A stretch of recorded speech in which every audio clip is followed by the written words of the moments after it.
Ang ulan ay isang klase ng precipitation, na isang produkto ng kondensasyon ng tubig na atmosperika na natitipon sa lupa.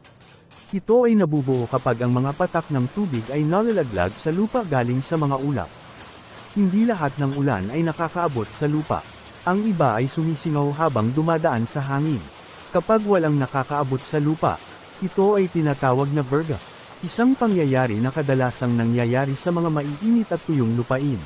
Ang mga disyerto, ang scientificong eksplanasyon kung saan ang ulan ay namumuo at nalalaglag ay tinatawag na prosesong Berggruen.